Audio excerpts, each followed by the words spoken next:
une personne qui a besoin d'aller aux toilettes, mais en même temps, elle doit prier. Ça veut dire que c'est l'heure de la prière. Il y a le minyan qui est présent, mais la personne sent le besoin d'aller se soulager. Est-ce qu'elle a le droit de prier dans ces conditions? Ou bien est-ce qu'il faut qu'elle rate la tfila Betzibour pour aller aux toilettes? Alors, il y a un shi'ur. Un shi'ur, c'est-à-dire une mesure qui nous permet de définir quand est-ce qu'il est permis de prier malgré le besoin et quand est-ce qu'il est interdit. Si la personne ne peut pas se retenir plus d'1h12, ça veut dire que shi'ur parsa, le temps, la distance d'une parsa, c'est à peu près 4 km et quelques. Le temps de ce parcours, c'est 1h12. Arba'a millin. 1 mille, c'est 18 minutes. 4 millin, c'est 4 fois 18, ça fait 72 minutes. Si la personne peut se retenir pendant 72 minutes, alors dans ce cas-là, on dit comme ça.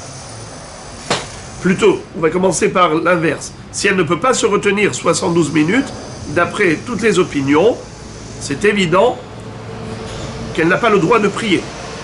Et même s'il faut rater la tfila Betzibour, elle va prier toute seule, eh bien, en effet, il faut qu'elle prie toute seule, qu'elle ne fasse pas la tfila avec un gouffre qui manque d'hygiène. C'est pas respectueux pour Hachem. Mais quel est le din dans le cas où elle peut s'abstenir, elle peut se retenir pendant 72 minutes? Il n'y a pas de problème. Elle peut attendre encore 1h15 sans problème. Alors dans ce cas-là, qu'est-ce qui est préférable? Aller aux toilettes et perdre la tfila Betzibour et prier tout seul? Ou bien, il est préférable de prier avec le public et d'aller aux toilettes après? Alors dans ce cas-là, on a une mahloket. Certains disent que cette formule est meilleure, d'autres disent que l'autre formule est meilleure.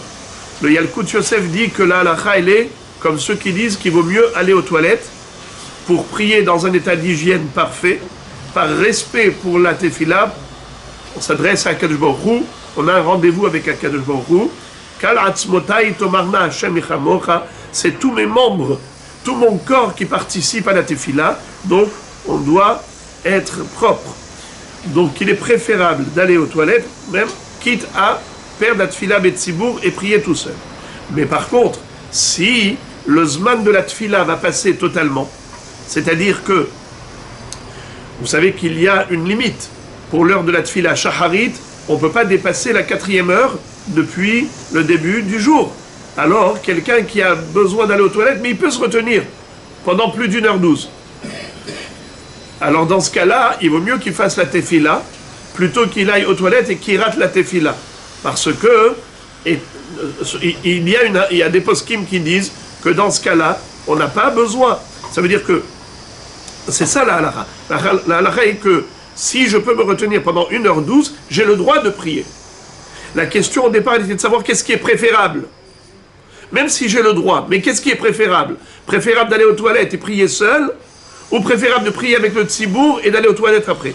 Lorsqu'on dit qu'est-ce qui est préférable, alors là on a une mahloket, on a dit qu'il est préférable d'aller aux toilettes et prier tout seul plutôt que de prier avec tzibour seul. Mais dans le cas où on risque de perdre totalement la tefila, alors on revient à la halakha. La halakha absolue est que quelqu'un qui peut se retenir pendant plus d'1h12, dans l'absolu, il a le droit de faire la tefila.